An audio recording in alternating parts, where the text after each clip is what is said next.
Welcome back, everyone, and if you're new here, I'm so glad you found the channel. We're on an exciting journey to reach 10k subscribers by next year, and every like, comment and subscription brings us one step closer. Your support means everything.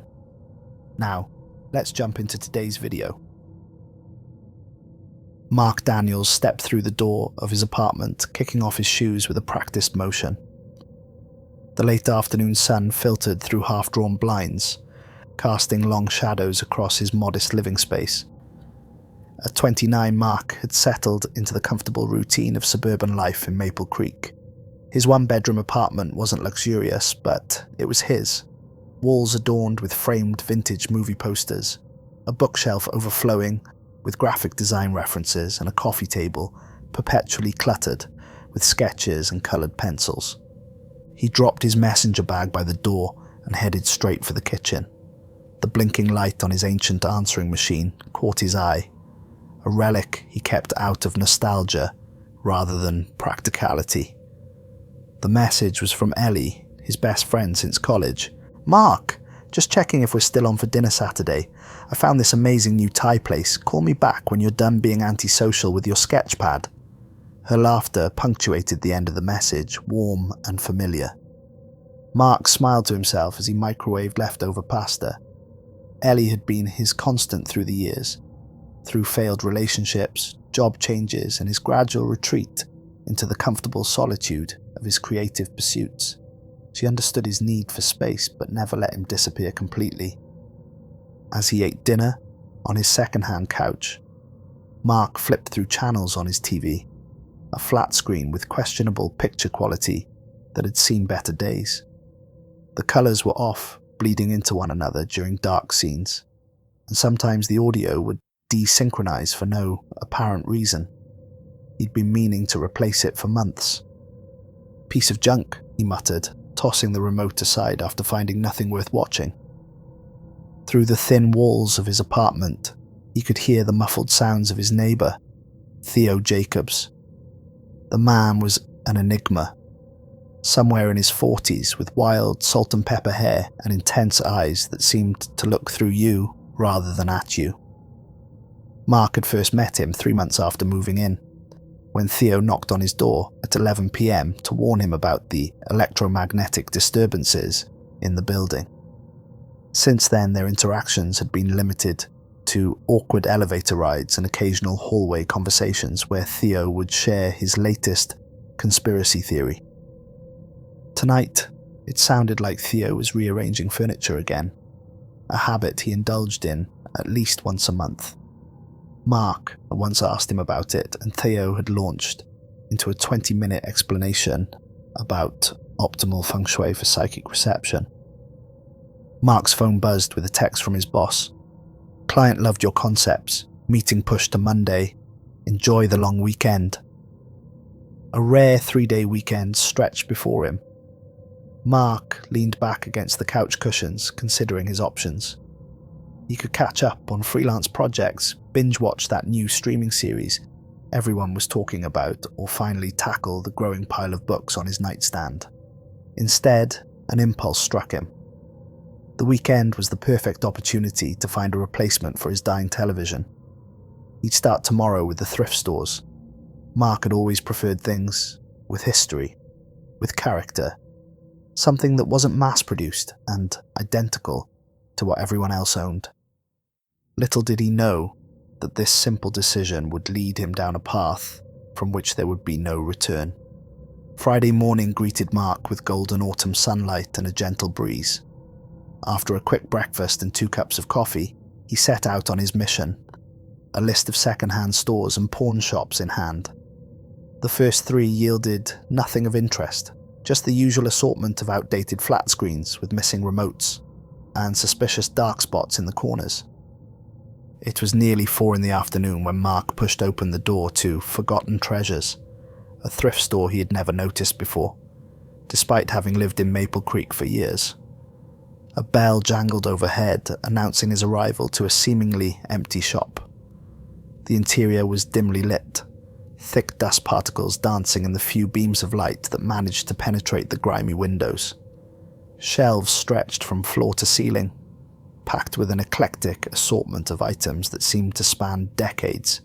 Vintage clothing, old cameras, record players, porcelain figurines, and more.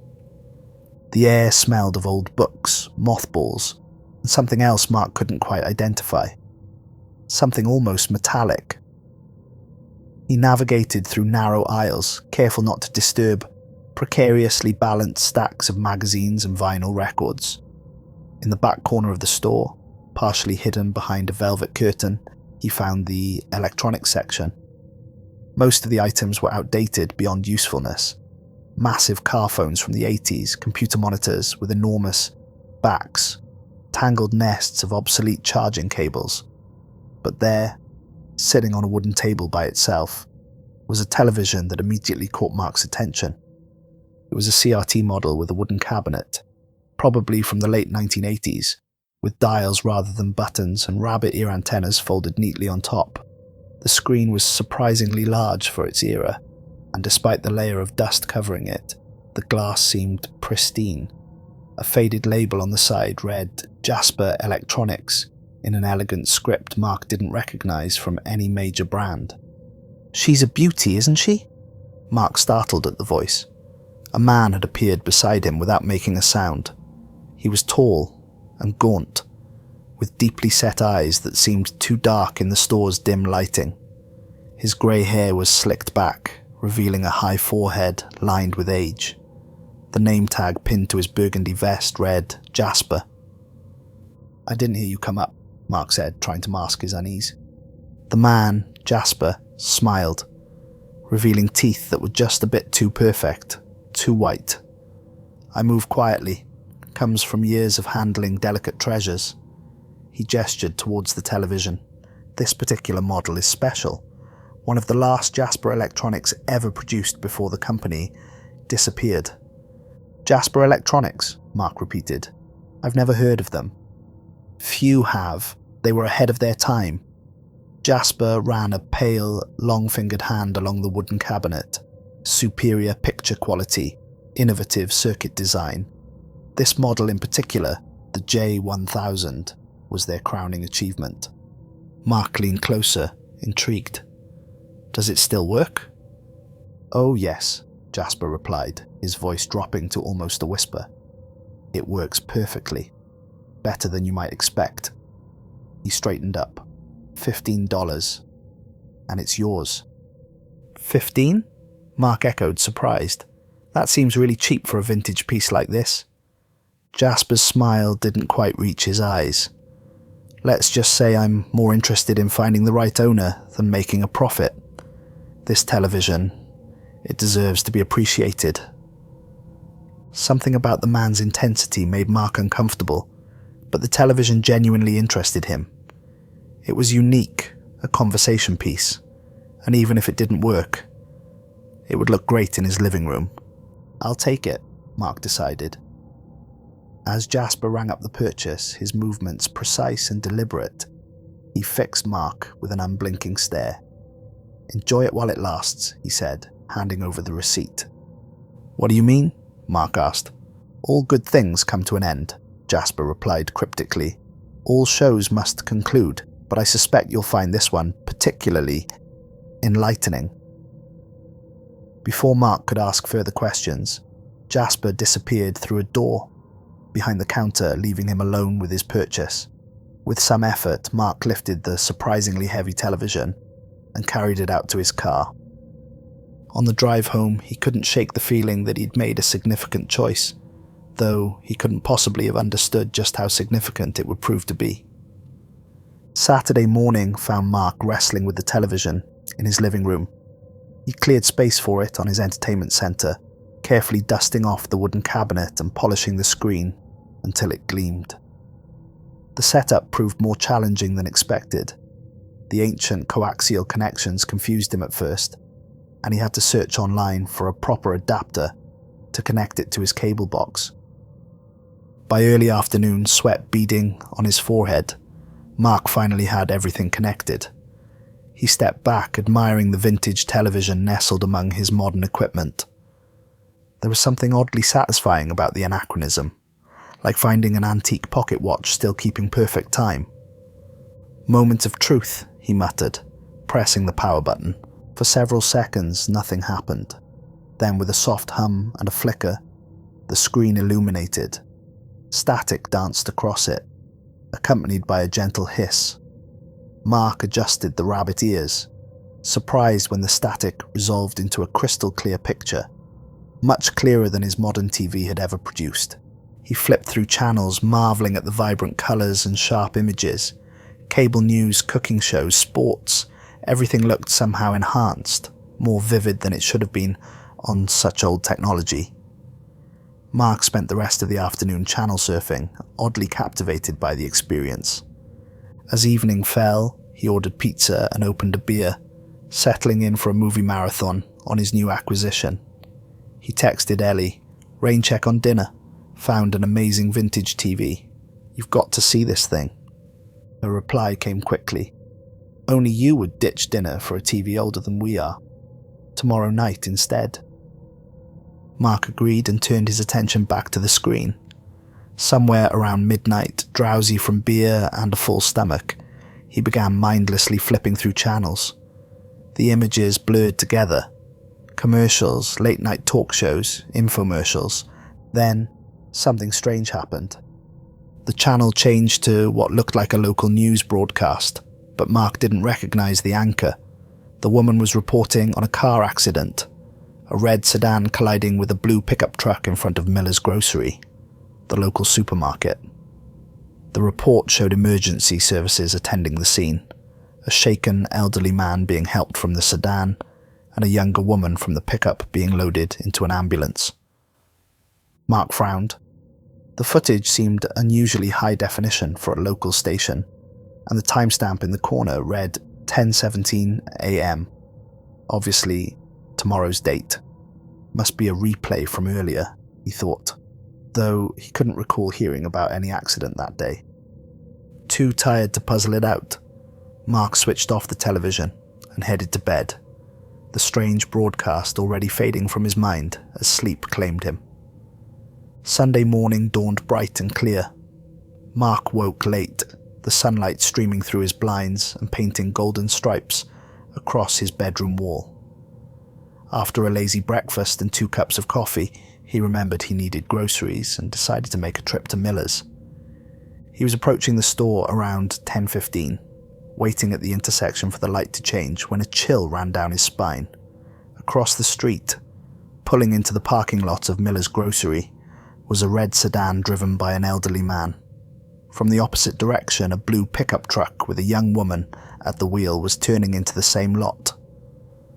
Mark's breath caught in his throat. He watched, paralyzed, as the sedan failed to yield, and the pickup couldn't stop in time. The collision happened exactly as he'd seen it on the television. The sedan spun, the pickup's front end crumpled, and other shoppers rushed to help. Mark glanced at his watch. 10:17 a.m. His hands trembled as he pulled into a parking space far from the accident. How was this possible? He'd seen this exact scene play out on his television the night before. The same vehicles, the same people, even the same time.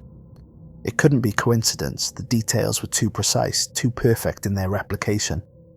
Mark sat in his car, watching as emergency vehicles arrived just like in the broadcast. The elderly man was helped from his car, visibly shaken but walking.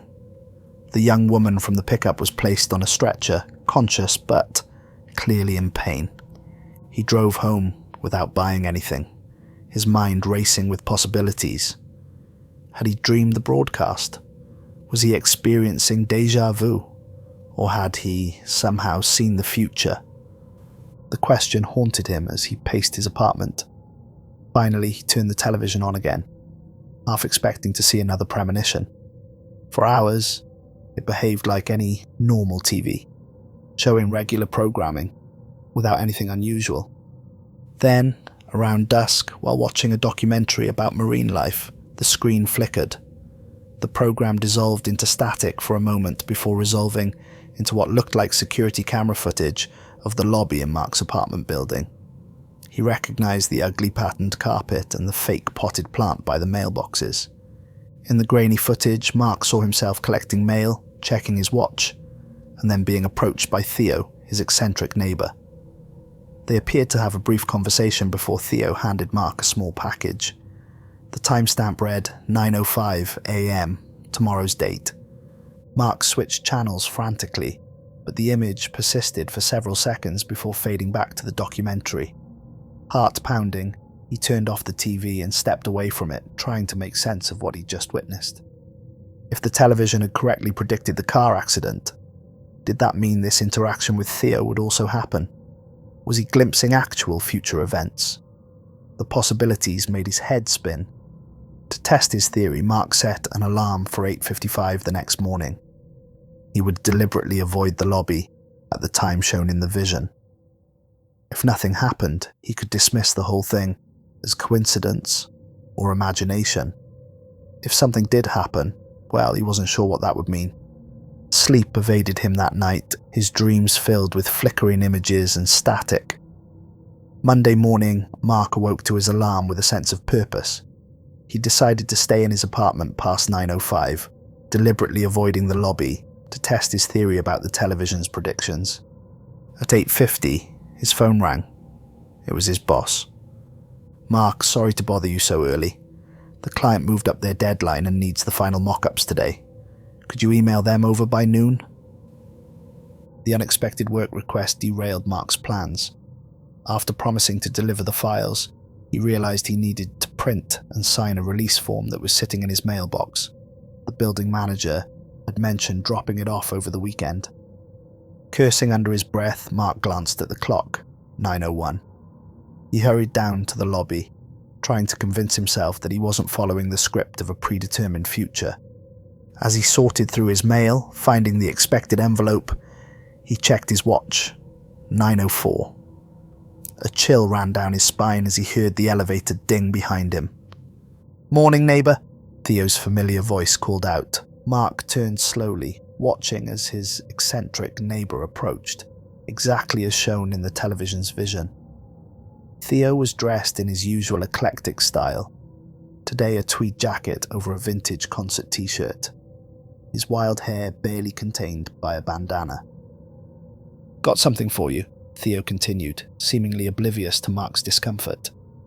He reached into his pocket and pulled out a small package wrapped in brown paper.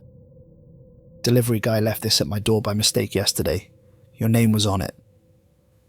With trembling fingers, Mark accepted the package, a book he'd ordered online the previous week. "Thanks," he managed, his voice sounding distant to his own ears. "You okay?" Theo asked, squinting at him. "You look like you've seen a ghost." "I'm fine," Mark lied, "just didn't sleep well." Theo nodded sagely. "Mercury retrograde, messes with sleep cycles. Try putting amethyst under your pillow." With that peculiar advice, he wandered off towards the building's exit. Mark stood frozen, staring at the package in his hands. The television had shown him the future, twice now. This couldn't be dismissed as coincidence or imagination. Something impossible was happening. Back in his apartment, Mark approached the television cautiously, as if it might spring to life on its own.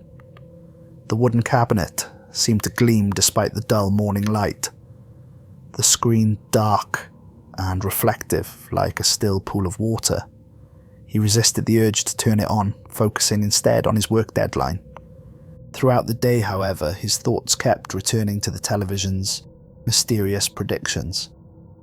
If it could show him mundane future events like a neighbour delivering a package, what else might it reveal?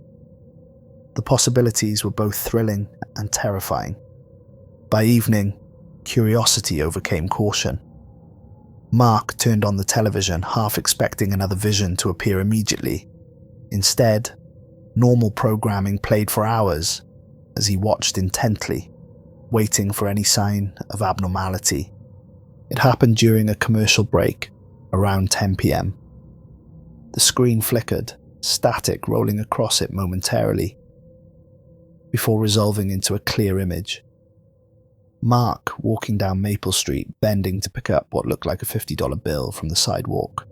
A timestamp indicated this would occur tomorrow afternoon. "This is insane," he whispered to himself, but he couldn't deny the evidence of his own experiences. The television was somehow showing him glimpses of his future, his actual future, not just possibilities. Mark spent the rest of the night experimenting, changing channels at random intervals, trying to trigger more visions. He was rewarded with several brief glimpses, his boss complimenting his work during tomorrow's video call, the exact headline of tomorrow's local newspaper, a surprise visit from the building's maintenance man to fix a pipe issue Mark hadn't even noticed yet. Each vision lasted only seconds before the regular programming returned, but they painted a picture of the day to come with uncanny precision. Mark recorded each prediction in a notebook, determined to verify them all. As dawn approached, exhaustion finally overcame his fascination.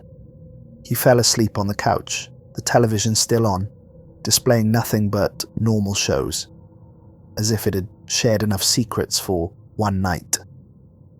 Tuesday unfolded exactly as the television had predicted.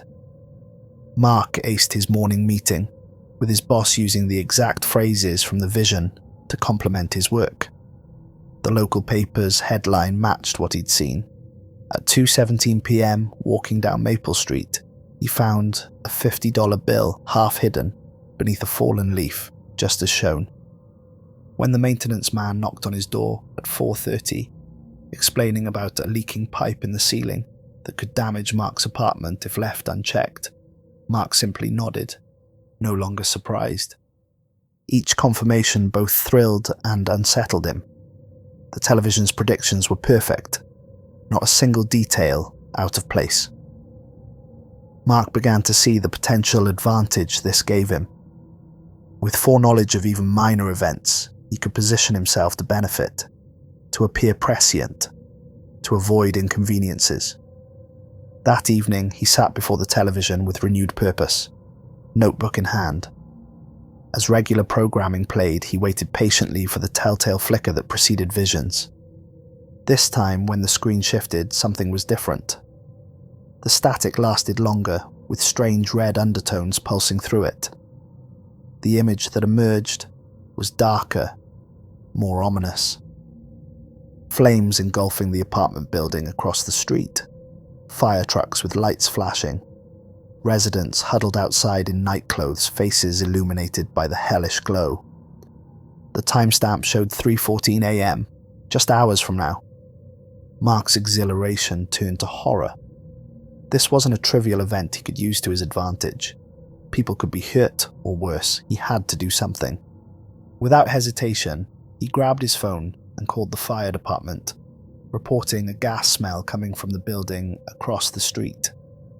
The dispatcher assured him they would send someone to check it out, though her tone suggested she thought he was being overly cautious. For the next few hours, Mark watched from his window, anxiety building with each passing minute. A fire truck arrived around midnight, firefighters performing a cursory check before leaving. Nothing seemed amiss. By 3 a.m, Mark was pacing, checking his watch compulsively. Perhaps he'd prevented the fire. Perhaps the television's vision wasn't inevitable, but merely a possibility he could change. At 3:10, he noticed the first wisp of smoke rising from a second-floor window. By 3:14, flames were visible, exactly as the television had shown. Mark watched in horror as the scene unfolded with perfect fidelity to his vision. The spreading fire, the arriving emergency vehicles, the residents evacuating in panic. His warning had changed nothing. The fire department arrived faster because of his call, but the fire itself happened exactly when and how the television had shown it would. As dawn broke and the fire was finally contained, Mark returned to his apartment, shaken to his core. The television sat innocently in his living room, screen dark and reflective. He approached it cautiously, a new fear taking root. If he couldn't change the events he saw, What was the point of these visions? Were they merely a window into an immutable future? The thought was profoundly disturbing. With trembling hands, Mark turned on the television again. Normal programming played for nearly an hour before the now familiar static appeared. This time, the image that emerged made his blood run cold. Ellie, his best friend, walking alone down a dark street, looking over her shoulder nervously. Behind her, shadows moved in a way that suggested someone following. Her expression showed growing fear as she quickened her pace. The timestamp indicated this would happen tomorrow night. Mark immediately called Ellie, relieved when she answered on the third ring. "Hey, what's up?" she asked, her voice bright and familiar. "Are you going out tomorrow night?" he asked without preamble. Yeah. Book club ends at 9:30. Why?" "Don't walk home alone," Mark said, aware of how strange he must sound. "Please, Ellie, get a ride or call a taxi." "Mark, what's going on? You sound weird." He hesitated, knowing how crazy the truth would seem. I have a bad feeling. Humor me, okay?" "Fine," she agreed, concern evident in her voice. "But you owe me an explanation. Want to get coffee tomorrow? You can tell me what's got you so spooked." Mark agreed, grateful for her trust despite his bizarre request. After hanging up, he stared at the television, a growing sense of dread settling over him. The visions were becoming darker, more threatening. And now they involved someone he cared about. He spent the rest of the day and night watching the television obsessively, looking for more glimpses of the future. His eyes grew red and irritated from the constant strain, and a persistent headache throbbed behind his temples. He forgot to eat, forgot to sleep, focused solely on the flickering screen before him. Around midnight, the television showed him something that made his heart stop momentarily.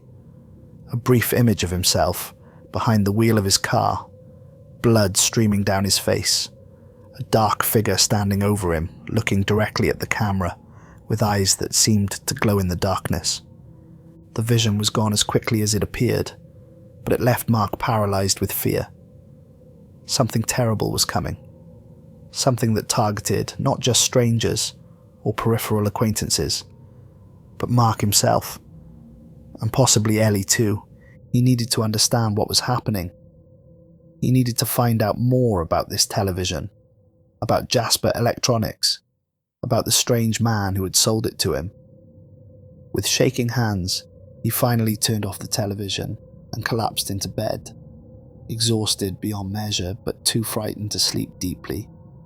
His dreams were fragmented, filled with static and flickering images that faded before he could grasp their meaning. When morning finally came, Mark felt as though he hadn't slept at all. Dark circles shadowed his eyes and his hands trembled slightly as he made coffee. The mysteries of the television consumed his thoughts. What forces were at work here? Could he use this knowledge to protect himself and Ellie? Or was he merely being shown a future he was powerless to change? The questions haunted him as he prepared to meet Ellie, determined to find answers before the darkness he'd glimpsed could claim them. Mark arrived at the coffee shop 20 minutes early, securing a corner table where they wouldn't be overheard. He looked terrible, his normally styled hair disheveled, stubble darkening his jaw, and eyes bloodshot from lack of sleep. He ordered a triple espresso, desperately needing the caffeine to keep his exhausted mind functioning. When Ellie walked in at exactly 10 a.m., her bright smile faltered at the sight of him. She slid into the seat across from him, concern etched across her features. "Jesus, Mark, you look like you haven't slept in days," she said, reaching across to squeeze his hand. "What's going on with you?"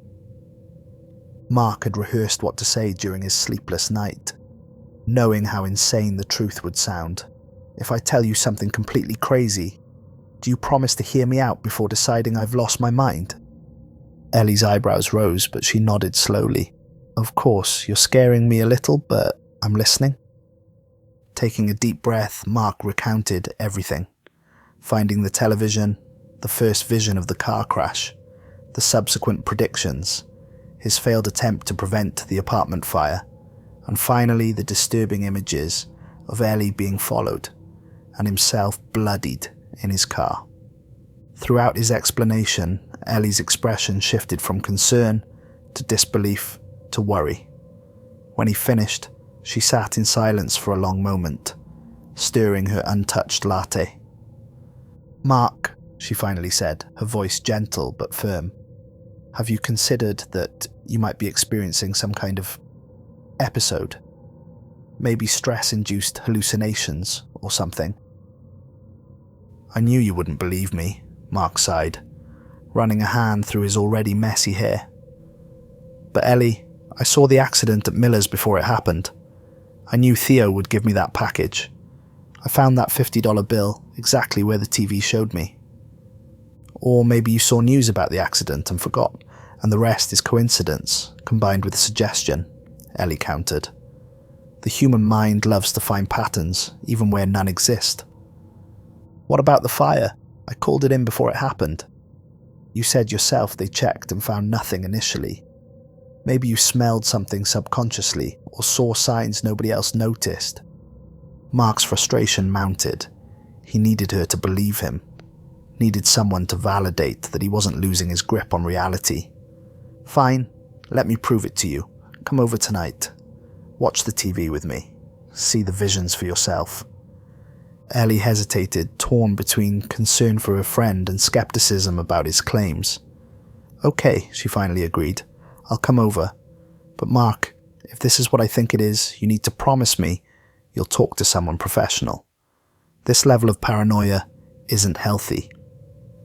"It's not paranoia if the danger is real," Mark muttered. But he nodded his agreement anyway. At least she was willing to come see for herself.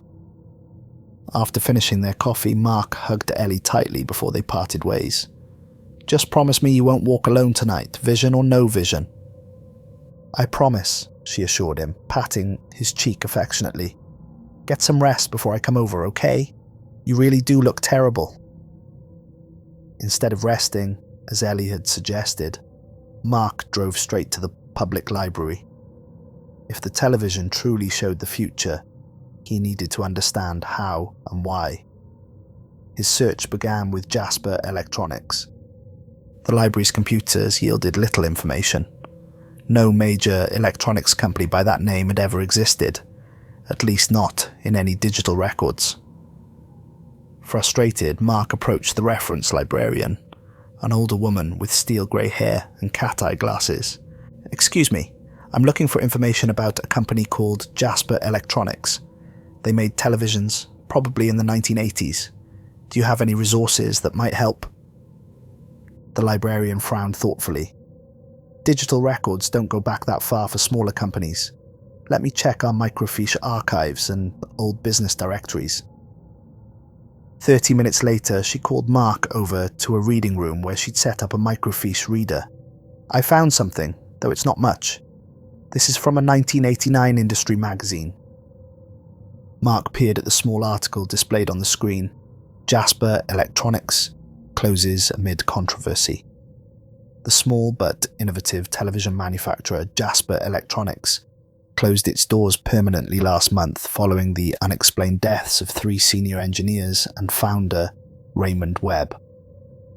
The company had developed a cult following for its high-end J-series televisions, which consumers claimed produced unnaturally perfect picture quality. Industry insiders speculated that Webb had been developing revolutionary display technology before his untimely death. All remaining inventory was reportedly destroyed. A chill ran down Mark's spine. "Raymond Webb," he murmured. The store owner who'd sold him the TV had been named Jasper. Could he be related to the founder? The coincidence seemed too great.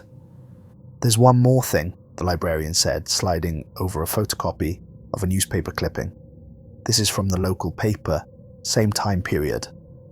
The headline read, "Fourth Jasper Electronics owner dies mysteriously." The article detailed how a local man, Thomas Grayson, had been found dead in his home a week after purchasing one of the last Jasper televisions. The cause of death was listed as inconclusive, though the article mentioned strange electrical burns on the body and reports from neighbours about unusual lights from Grayson's windows the night he died. Most disturbing was the final paragraph. Grayson is the fourth owner of a Jasper J1000 television to die under mysterious circumstances within exactly 7 days of purchase. Police have confiscated the device for investigation. 7 days. Mark had purchased his television 5 days ago. If the pattern held true, he had only 2 days left. With growing urgency, Mark continued researching, digging through old newspapers and obscure electronics journals. By late afternoon, he had compiled a disturbing history. Jasper Electronics had been founded by Raymond Webb, a brilliant but reclusive engineer who claimed to have discovered a method for piercing the veil between present and future through modified cathode ray technology. The company produced only 50 units of their flagship J1000 model, so before Webb and his team died mysteriously. Following their deaths, reports emerged of J1000 owners experiencing prophetic visions through their televisions shortly before meeting violent ends, always exactly 7 days after purchase. Authorities had supposedly collected and destroyed all remaining units after the 7th death, yet somehow one had found its way to Mark. With trembling hands, Mark gathered his notes and headed back to his car. He needed to return to Forgotten Treasures to confront Jasper, if that was even his real name, and demand answers. The storefront that had housed Forgotten Treasures just days ago was now empty, with a faded "for lease" sign hanging in the window. The interior was completely bare. No shelves, no merchandise, not even dust to suggest recent occupation. Mark stood on the sidewalk, staring in disbelief. He approached a woman leaving the adjacent boutique. "Excuse me, do you know what happened to the thrift store that was here? Forgotten Treasures?" The woman looked at him strangely. "There hasn't been a store here for at least 6 months. The last tenant was an accounting firm, I think." "That's impossible. I bought a TV here last Friday." She backed away slightly, clearly uncomfortable with his intensity. "Sorry, but you must be mistaken. This space has been empty since spring." Mark thanked her and walked away, his mind reeling. Had he imagined the entire store? The television in his apartment was real enough, but where had it truly come from? As he drove home, a new determination took hold. If he couldn't find answers about the television's origins, perhaps he could at least break its hold over him. He would destroy it, smash the screen, dismantle the circuits, whatever it took. Arriving at his apartment building, Mark spotted Theo sitting on a bench near the entrance, reading what appeared to be a leather-bound journal. On impulse, Mark approached him. Theo's eccentric interests often veered towards the supernatural. Perhaps he would be less quick to dismiss Mark's experiences. "Hey, Theo," Mark began awkwardly. "This might sound weird, but do you know anything about objects that can show the future?" Theo looked up slowly, his eyes narrowing with interest. He closed his journal deliberately. Precognitive artifacts. Rare but not unheard of in certain circles. He studied Mark's face. "You found one, haven't you?" The lack of surprise in Theo's response caught Mark off guard. Maybe. It's an old television. Jasper Electronics." Theo's face drained of colour. "J1000? "Yes, you know about them."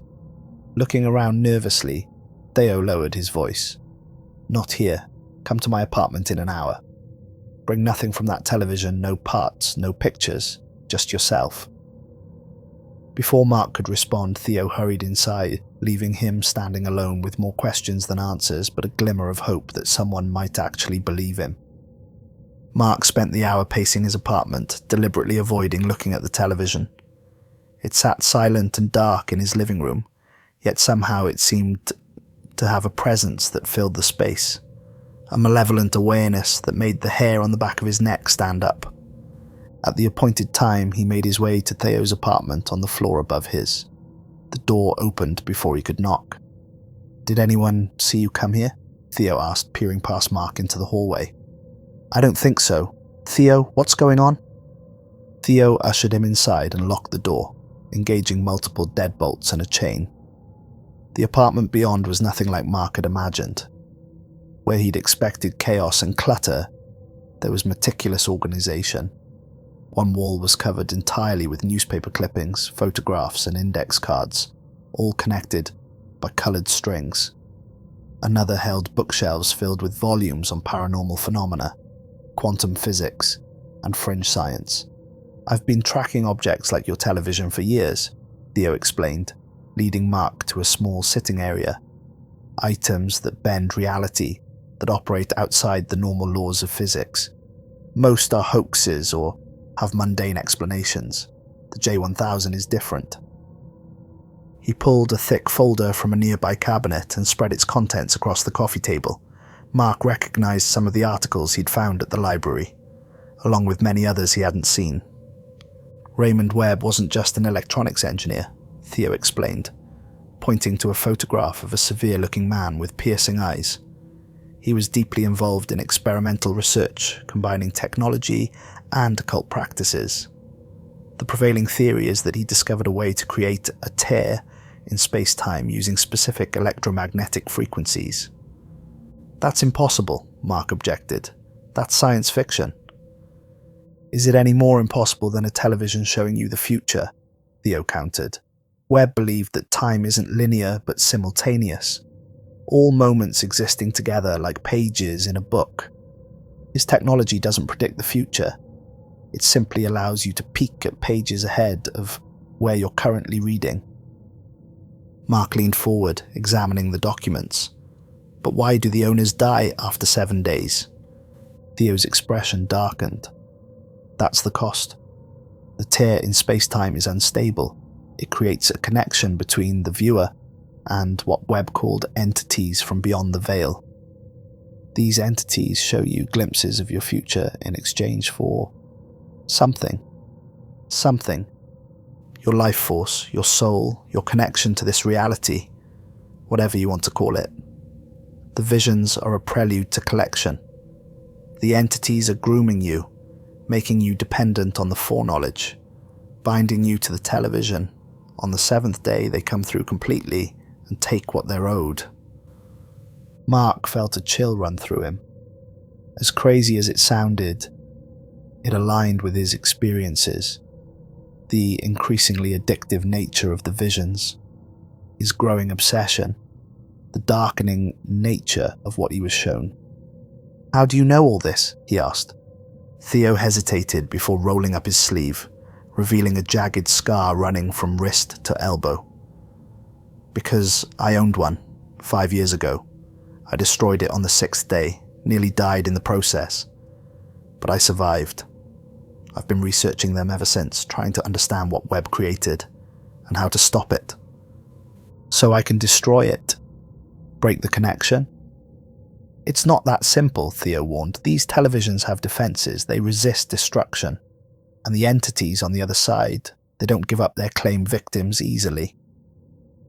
Mark thought of the blood he'd seen in his vision, the dark figure standing over him. "What happens if I just leave it alone? Stop watching it?"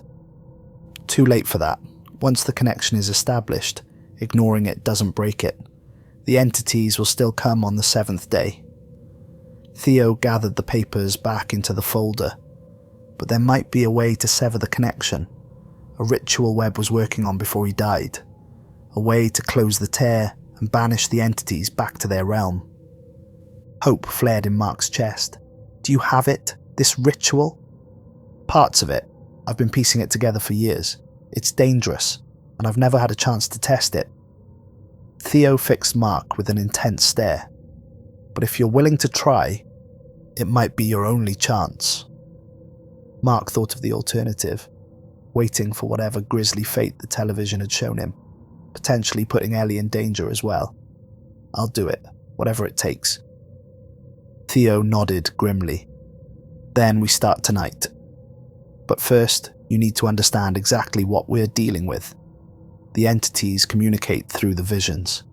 Each one tells you something important, clues about how they'll manifest, when they'll come through completely. I'm supposed to decode messages from these things. Exactly. The visions aren't random, they're showing you pieces of a puzzle. Theo handed Mark a notebook. Write down every vision you've had, every detail you can remember. We need to understand the pattern before we can break it. As Mark began documenting his experiences, a new text from Ellie lit up his phone. Still coming over tonight? Should I bring wine, or do we need something stronger for TV ghost hunting? The light-hearted message made his stomach clench with worry. He'd forgotten their plan to watch the television together tonight. After what he'd learned from Theo, the last thing he wanted was to expose Ellie to the television's influence. I need to cancel plans with my friend, Mark told Theo. She was going to come watch the TV with me tonight. Theo's eyes widened in alarm.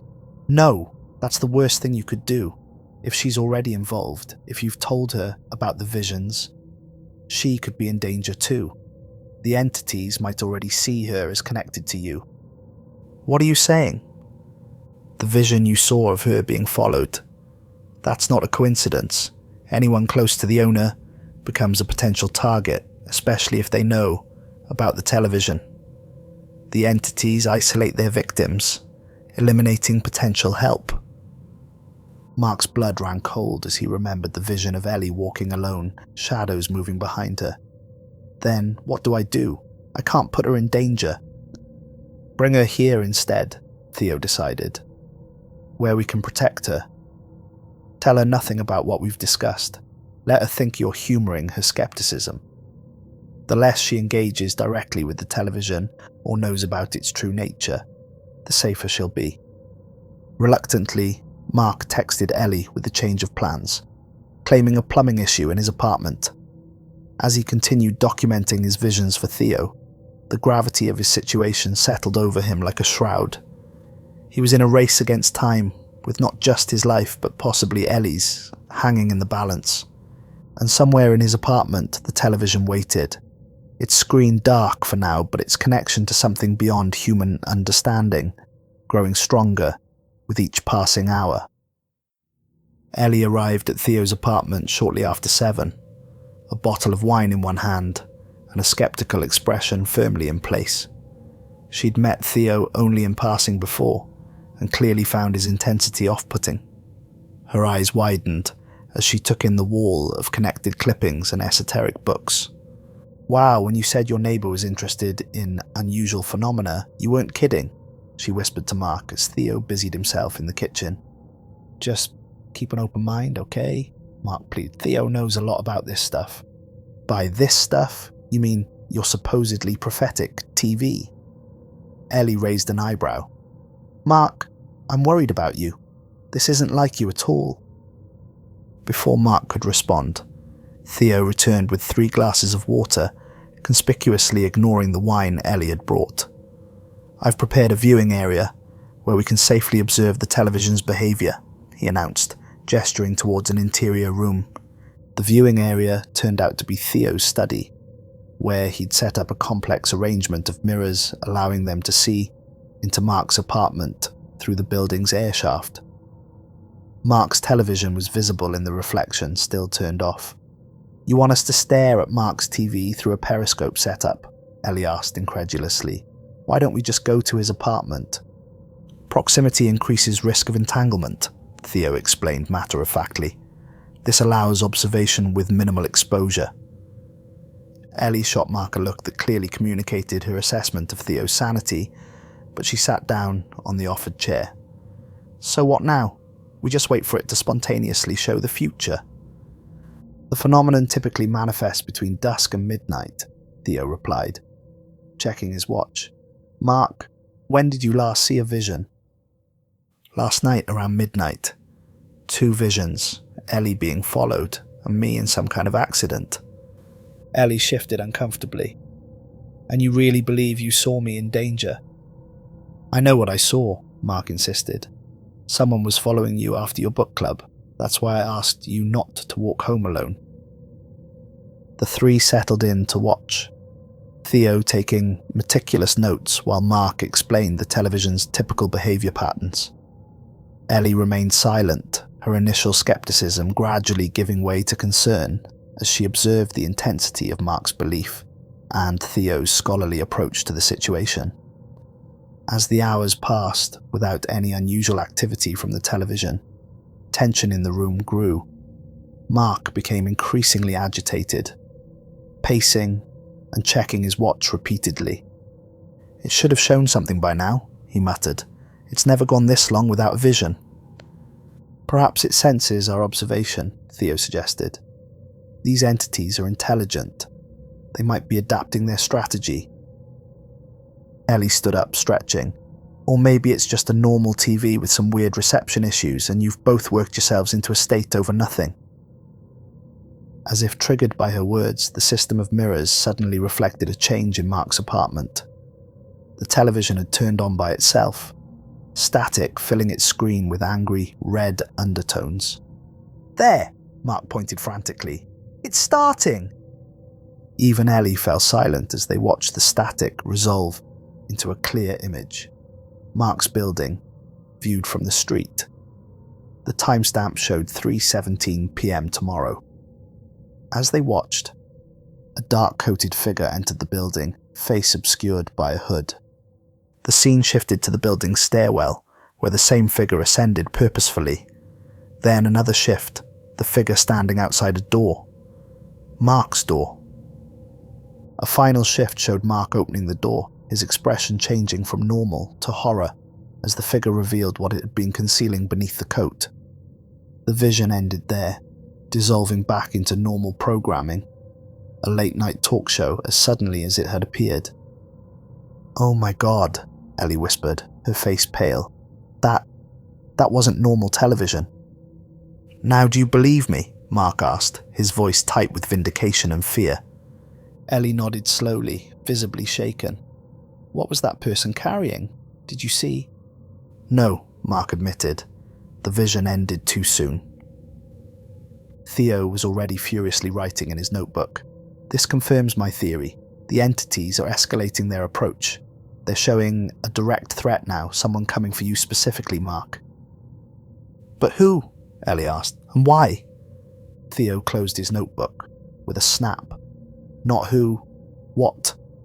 The dark figure is likely a manifestation of the entity itself, using a human guise to approach its victim. This is consistent with previous cases." Mark collapsed into a chair, the reality of his situation crashing down on him. "So, tomorrow afternoon, one of these entities is coming to my apartment, wearing a human disguise to what? Kill me? Collect my soul?" "It's making its move before the 7th day," Theo mused. "That's unusual. Typically, they wait the full week." "Maybe because Mark told me about it," Ellie suggested, her skepticism completely gone now. "You said they isolate their victims. By sharing this with me, Mark disrupted their pattern." Theo nodded approvingly. "Excellent observation. The entities prefer to work in secrecy. By bringing others into awareness of their existence, you force them to accelerate their timeline." "Great," Mark groaned. "So instead of having 2 more days, I've got less than 18 hours. "But this gives us an advantage," Theo insisted, reaching for a large, leather-bound book on his desk. "We know exactly when the entity will manifest physically. We can prepare the banishing ritual to coincide with its arrival, when the tear between worlds is at its most vulnerable." He opened the book to a marked page covered in strange symbols and dense text in what looked like Latin. "The ritual requires 3 participants. The primary target, a willing protector, and a guide." "That would be us," Ellie realized, looking between Mark and Theo. "Precisely. Mark is the target. I, having survived an encounter with these entities before, can serve as the guide. But we need a protector, someone with an emotional connection to the target, willing to stand as a barrier between dimensions." "Me," Ellie said without hesitation. Mark shook his head vehemently. No way. I'm not putting you at risk, Ellie. I'm already involved, she countered. That thing showed me in danger too, remember? And if what Theo says is true, I'm already a target by association. At least this way, we're facing it together. Seeing the determination in her eyes, Mark knew arguing was pointless. Ellie had always been fiercely loyal, and now that she believed the danger was real, nothing would stop her from helping. The ritual requires specific preparations, Theo explained, spreading out diagrams across his desk. Salt circles, protective wards, incantations in ancient Aramaic, and timing is crucial. We must begin before the entity arrives, but complete the banishing exactly as it manifests physically. What happens if we fail? Mark asked, dreading the answer. Theo's expression was grim. Best case scenario, just you die. Worst case, the tear widens beyond control, allowing multiple entities through. They could claim dozens of victims before the tear naturally closes. No pressure, Ellie muttered, but her voice was steady. What do we need to do? For the next several hours, they prepared according to Theo's instructions. Mark wrote out the incantations on parchment paper, while Ellie mixed salt with herbs and powdered crystals from Theo's extensive collection. Theo himself crafted a complex diagram on a large canvas, using what he claimed was ink infused with his own blood from his previous encounter. As dawn approached, they had transformed Theo's living room into a ritual space centered around a circle large enough for the three of them to stand within. Symbols marked specific positions for each participant, connected by lines of salt and iron filings. Get some rest, Theo advised as they finished. We'll need our strength this afternoon. The entity will be powerful, drawing energy from the fear and anticipation it's been cultivating through the visions. Sleep seemed impossible given the circumstances, but exhaustion eventually overcame Mark's anxiety. He dozed fitfully on Theo's couch, dreams filled with static and flickering images. When he woke around noon, Ellie was already up talking quietly with Theo in the kitchen. Any more visions? Mark asked, rubbing his eyes. Theo shook his head. The television has remained normal all morning. It's conserving energy for the physical manifestation. They ate a light lunch in tense silence, each lost in their own thoughts about the ordeal ahead. As the appointed hour approached, Theo guided them through their roles in the ritual one final time. Remember, no matter what form the entity takes or what it says, do not break the circle until I give the signal, he emphasized. These beings are manipulative. They'll use your deepest fears and desires against you. At 2:30, they took their positions within the ritual circle. Theo placed a small mirror on a stand facing the doorway, positioned to reflect Mark's apartment door across the airshaft. Through this, we'll see the entity's approach, he explained. Once it manifests at your door, Mark, we begin the final phase of the banishment. The minutes ticked by with excruciating slowness. Mark found himself holding his breath, eyes fixed on the mirror. Beside him, Ellie stood resolute, the designated protector's amulet hanging around her neck. Theo knelt at the northern point of the circle, ritual book open before him. At precisely 3:15, movement in the mirror caught their attention. A figure in a dark coat entered the building just as the vision had shown. They watched in tense silence as it climbed the stairs with deliberate steps. It's happening exactly like the vision, Mark whispered, a cold sweat breaking out across his forehead. Begin the invocation, Theo instructed, his voice low and urgent. Together they recited the words Theo had taught them. Sounds that weren't quite language, that seemed to vibrate in the air around them. The temperature in the apartment dropped noticeably as they continued, their breath becoming visible in the suddenly cold air. In the mirror, they could see the dark figure reach Mark's door and pause, head tilting, as if listening. Then, slowly, it turned towards the airshaft, toward the very mirror they were using to observe it. It senses us, Theo hissed. Complete the circle now. Ellie gripped Mark's hand tightly as they spoke the final words of the invocation together. The lines of salt and iron around them began to glow with a faint blue light, the symbols on the floor shifting slightly as if alive. On the other side of the airshaft, the dark figure had abandoned all pretense of human movement. It flowed like smoke towards the narrow opening, its form elongating impossibly as it squeezed through spaces too small for any human body. "Don't look directly at its true form," Theo warned, throwing a handful of some powdered substance into the center of their circle. It flared with bright white light, momentarily illuminating the thing that was now emerging through Theo's window, a writhing mass of darkness with too many limbs, eyes gleaming from impossible angles. Mark felt a pressure building in his head, a high-pitched whine that threatened to shatter his thoughts. Beside him, Ellie gasped in pain but maintained her grip on his hand. Theo's voice rose above the otherworldly sounds filling the apartment, his words in the ancient language coming faster now, more insistent. The entity paused at the boundary of their circle, testing the glowing lines with appendages that seemed to both exist and not exist simultaneously. Where they touched the protective barrier, small flashes of energy sparked. "It's working," Theo called out encouragingly. "The banishment is weakening its connection to our reality." But the entity wasn't retreating. Instead, it began to change its amorphous form, solidifying into something recognizable, a perfect replica of Theo himself, standing just outside the circle with a benevolent smile. "Mark," it said in Theo's voice, though the real Theo continued chanting beside him, "this isn't what you think. I've been studying these beings for years. They're not malevolent. They're messengers, guides to higher knowledge." Mark faltered, the incantation dying on his lips as confusion swept through him. "Don't listen," the real Theo urged. "It's using my appearance to create doubt." The entity's form shifted again, this time taking Ellie's appearance, even though the real Ellie still stood beside Mark, her hand in his. "Mark, please," the false Ellie pleaded. "This ritual is the real danger.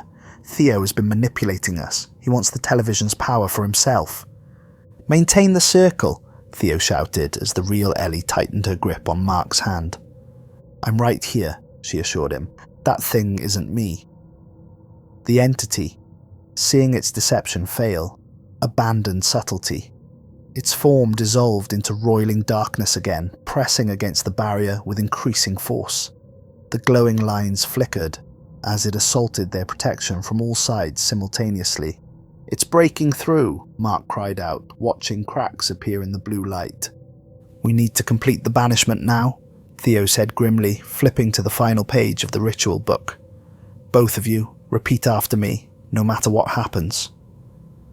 As they began the final incantation, the entity let out a sound that was not quite a scream, a reality-bending vibration that made the windows rattle and blood begin to trickle from Mark's nose.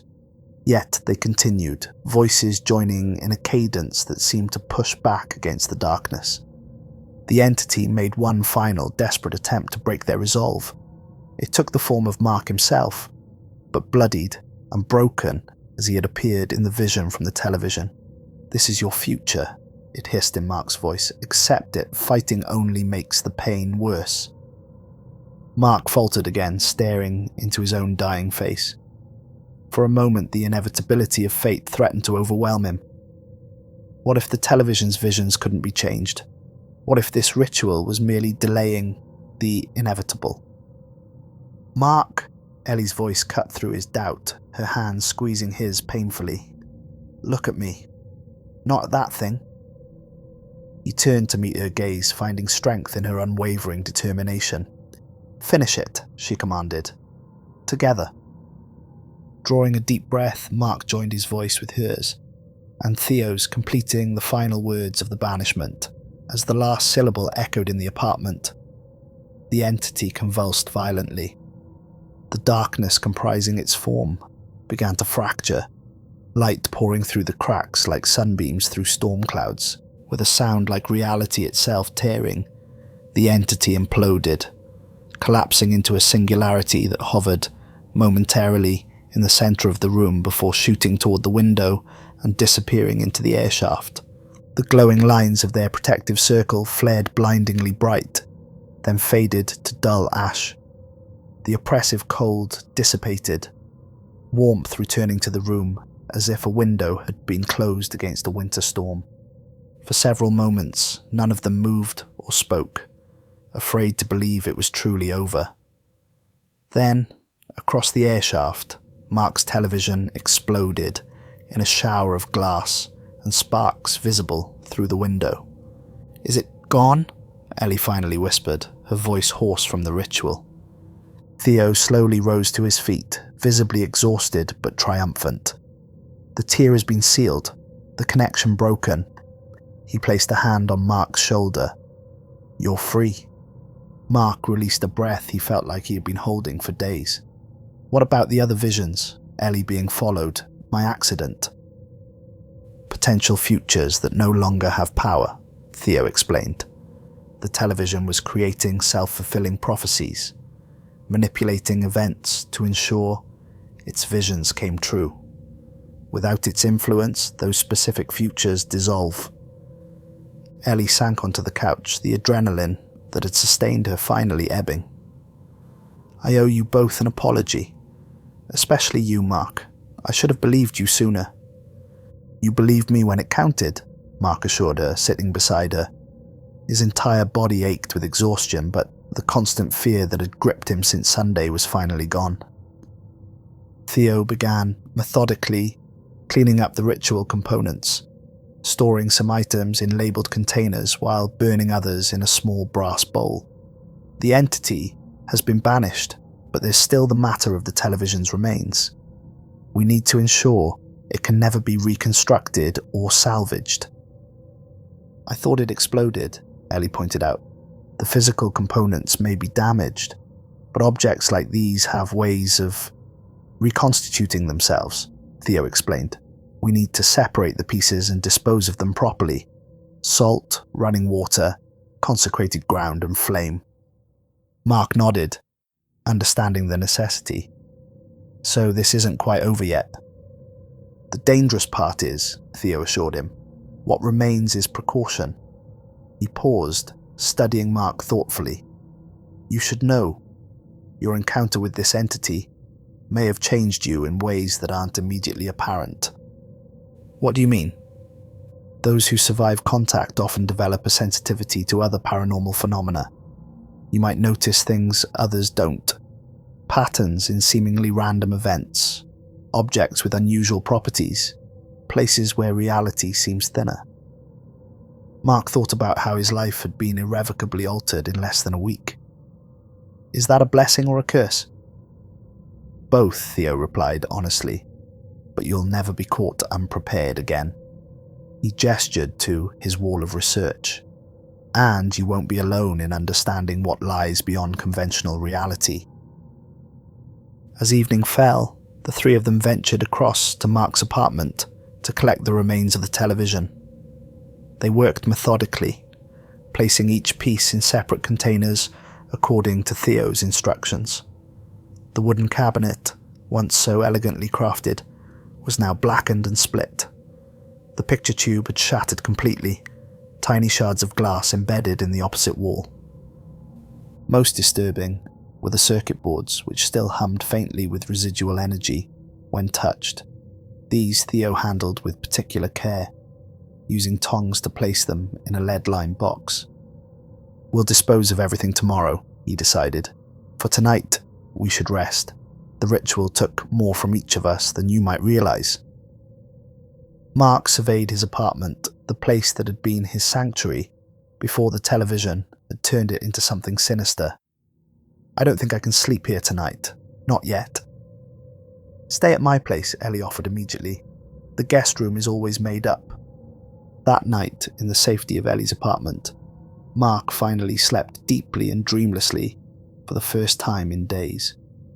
No visions disturbed his rest. No static haunted his subconscious. When he woke the following morning, the overwhelming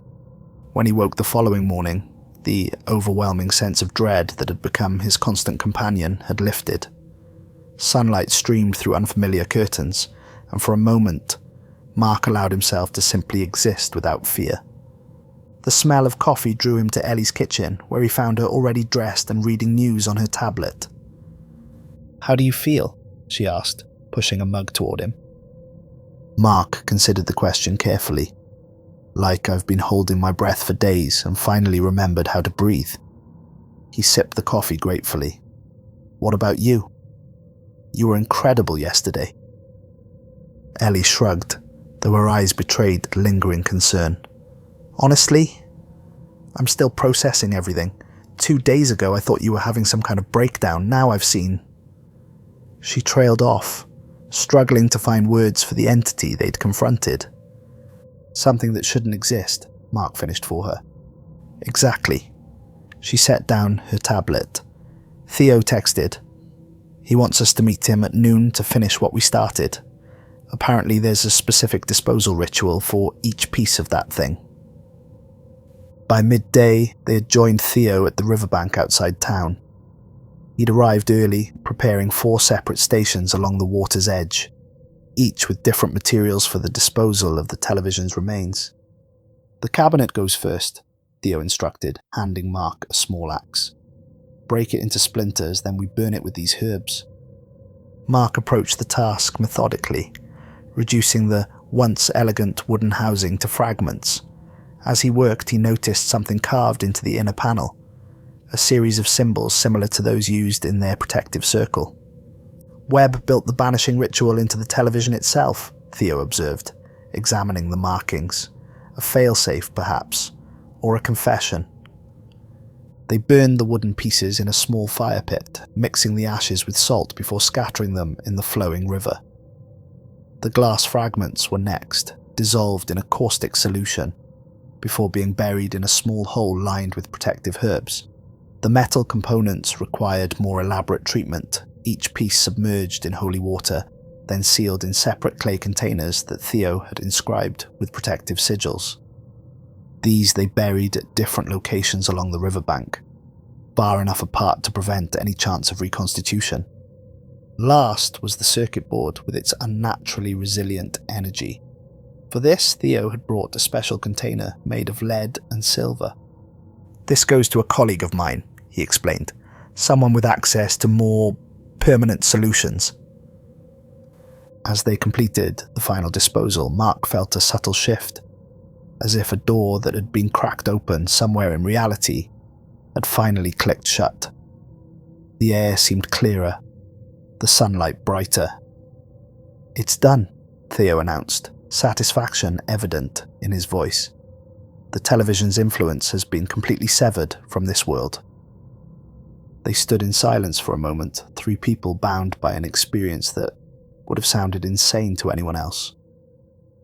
Finally, Mark extended his hand to Theo. "Thank you," he said simply. "I wouldn't have survived without your help." Theo clasped his hand firmly. "You face something few people ever encounter and live to tell about it. That makes you part of a very select group." His expression grew serious. "Remember what I said about sensitivity to other phenomena. It may manifest in unexpected ways." "What should I watch for?" Mark asked. "Dreams that feel too real. Objects that seem to have more significance than they should. Patterns that others can't see." Theo handed him a small card with a phone number. "When, not if you notice these things, call me. There are others like us who understand." On the drive back to town, Ellie was uncharacteristically quiet, staring out the passenger window in contemplation. "Are you okay?" Mark finally asked. "I was just thinking about how fragile our understanding of reality is," she replied. "1 week ago, my biggest concern was whether my presentation at work would impress the new director. Now I know there are things that exist beyond what most people ever see." She turned to him. "How do you go back to normal after that?" "Maybe we don't," Mark suggested. "Maybe we create a new normal."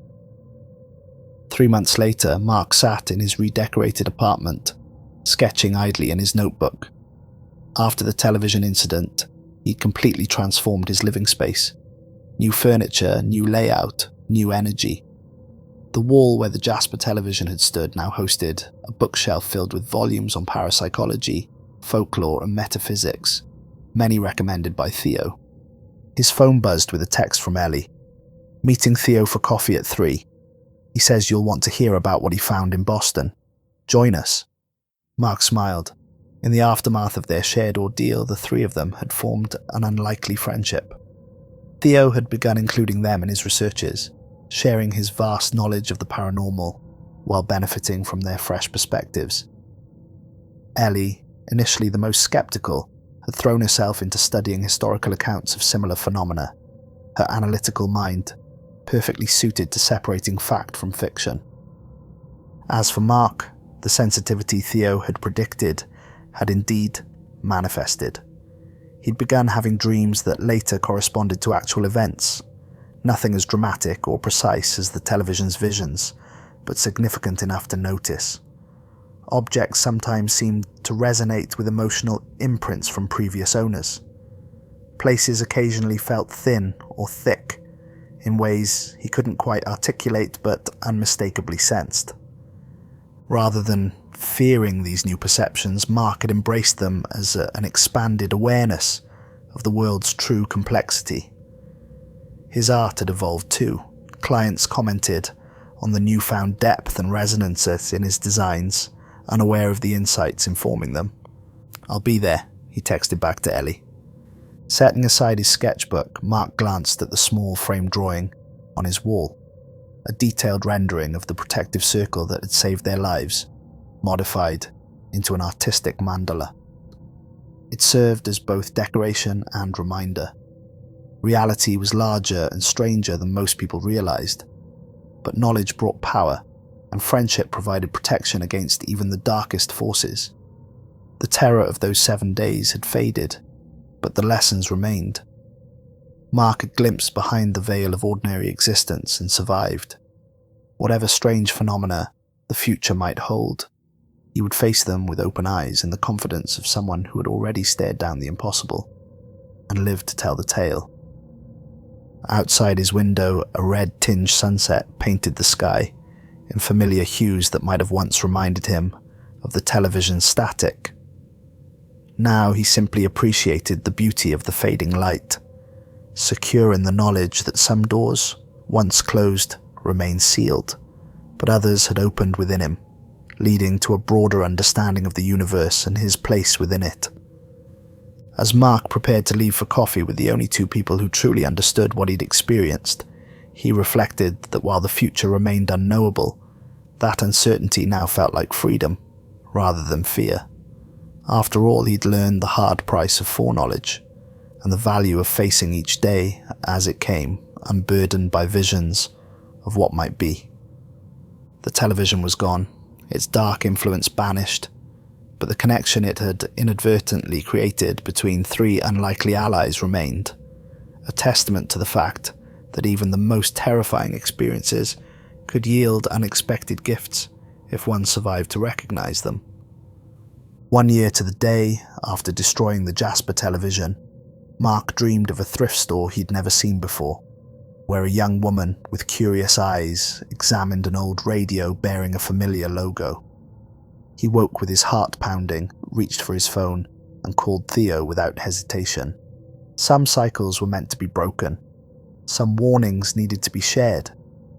And sometimes the most important vision wasn't of one's own future, but of how to prevent someone else's past from repeating itself. As the phone rang, Mark glanced at the sketchbook beside his bed, already open to a fresh page where his sleeping hand had drawn a perfect rendition of the storefront from his dream. Below it, 3 words written in his unmistakable artist script: "It begins again."